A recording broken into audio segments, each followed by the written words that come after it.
ജോർദാനിൽ നിന്ന് ഗാസയിലേക്കുള്ള സഹായങ്ങൾ കെറീം Shalom crossing കടന്നെത്തിയെന്നാണ് പുതിയ റിപ്പോർട്ട്. യുദ്ധം തുടങ്ങിയ ശേഷം ഇതാദ്യമായാണ് ഒരു രാജ്യത്തിന്റെ സഹായം ഈ വഴി എത്തുന്നത്. UN സഹായത്തോടെ ഭക്ഷണപ്പെട്ടികൾ ഗാസയിലെത്തിയപ്പോൾ പ്രദേശവാസികൾ ട്രക്കിനെ പൊതിയുകയായിരുന്നു. UN ട്രക്കുകൾ ഭക്ഷണ സാധനങ്ങളുമായി എത്തിയപ്പോൾ ഓടിക്കൂടി പെട്ടികൾ കൈപ്പറ്റുന്ന ഗാസക്കാരുടെ വീഡിയോ ദൃശ്യങ്ങൾ UN പുറത്തുവിടുകയുണ്ടായി. ചെങ്കടലിൽ ഹൂതികൾ നടത്തുന്ന ആക്രമണത്തിന്റെ കൂടി ഫലമാണിതെന്ന് കരുതുന്നവരുമുണ്ട്. ഹൂതി ആക്രമണങ്ങൾ ഇസ്രയേലിലേക്കുള്ള ചരക്കു നീക്കങ്ങളെ തടസ്സപ്പെടുത്തിയിരുന്നു. ചെങ്കടലിലൂടെയാണ് ഇസ്രയേലിലേക്കുള്ള എണ്ണ അടക്കമുള്ള സാധനങ്ങൾ എത്തുന്നത്. ലോകരാജ്യങ്ങളെയും ഈ പ്രശ്നം പ്രതിസന്ധിയിലാക്കിയിട്ടുണ്ട്. ഈ സമ്മർദ്ദമാകാം ഇസ്രയേലിലൂടെ ഗാസയിലേക്ക് ഭക്ഷണ സഹായം എത്തിക്കാൻ കഴിയുന്ന വിധത്തിൽ കെറീം ഷാലോം ക്രോസിംഗ് തുറന്നുകൊടുത്തതെന്നാണ് റിപ്പോർട്ടുകൾ.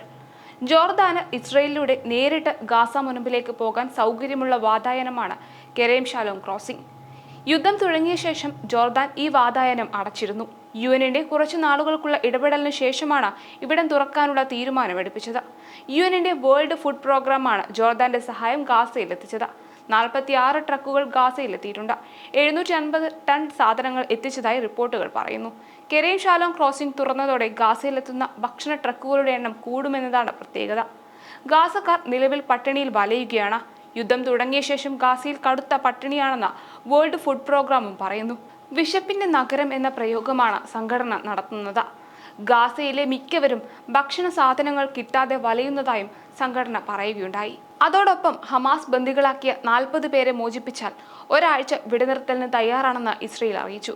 ബന്ദിമോചനത്തിന് വഴിയൊരുക്കാൻ വാഴ്സോയിൽ ഖത്തറുമായി നടന്ന ചർച്ചയിലാണ് പുതിയ നിർദ്ദേശം മുന്നോട്ട് വെച്ചതെന്ന് ഇസ്രയേൽ ദിനപത്രമായ ജെറുസലേം പോസ്റ്റ് റിപ്പോർട്ട് ചെയ്യുന്നു.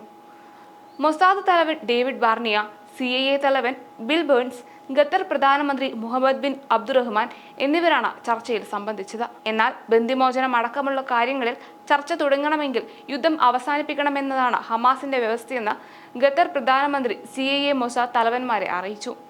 യുദ്ധം നിർത്തണമെങ്കിൽ ഹമാസ് ആയുധം താഴെ വെക്കണമെന്നും ഒക്ടോബർ 7 ആക്രമണത്തിന് ഉത്തരവാദികളായവരെ കൈമാറണമെന്നും മൊസാദ് തലവൻ പ്രതികരിച്ചതായി പത്രം റിപ്പോർട്ട് ചെയ്തു. സ്ത്രീകളും 60 വയസ്സിന് മുകളിലുള്ള പുരുഷന്മാരും മാരക രോഗങ്ങളോ ഗുരുതര പരിക്കുകളോ ബാധിച്ച് അടിയന്തര ചികിത്സ ആവശ്യമുള്ളവരുമായ ബന്ദികളെ മോചിപ്പിക്കാനാണ് ഇസ്രയേൽ ശ്രമിക്കുന്നത്. നവംബറിൽ വെടിനിർത്തൽ അവസാനിച്ച് യുദ്ധം പുനരാരംഭിച്ച ശേഷം ഇസ്രയേൽ മുന്നോട്ട് വെക്കുന്ന ആദ്യ വെടിനിർത്തൽ നിർദ്ദേശമാണിത്. ഇസ്രയേലി പൗരന്മാരും വിദേശികളുമടക്കം 130ഓളം പേർ ഇപ്പോഴും ഗാസയിൽ ഹമാസിന്റെ തടവിലാണ്. ബന്ദികളിൽ 8 പേർ അമേരിക്കക്കാരുമുണ്ടെന്ന് വൈറ്റ് ഹൗസ് വക്താവ് ജോൺ കിർബി അറിയിച്ചിരുന്നു. നേരത്തെ 80 ബന്ദികളെ വിട്ടയച്ചതിന് പകരമാണ് ഒരാഴ്ച വെടിനിർത്തിയത്. എന്നാൽ ഇത്തവണ 40 പേർക്ക് പകരം ഒരാഴ്ച വെടിനിർത്താമെന്നും കൂടുതൽ പലസ്തീനികളെ വിട്ടയക്കാമെന്നും ഇസ്രയേൽ പറയുന്നു. ഗുരുതര കുറ്റങ്ങൾക്ക് ശിക്ഷിക്കപ്പെട്ട പലസ്തീൻ തടവുകാരെ മോചിപ്പിക്കാനും തങ്ങൾ സന്നദ്ധരാണെന്ന് ഇസ്രയേൽ അറിയിച്ചതായി മുതിർന്ന ഉദ്യോഗസ്ഥർ പറഞ്ഞു.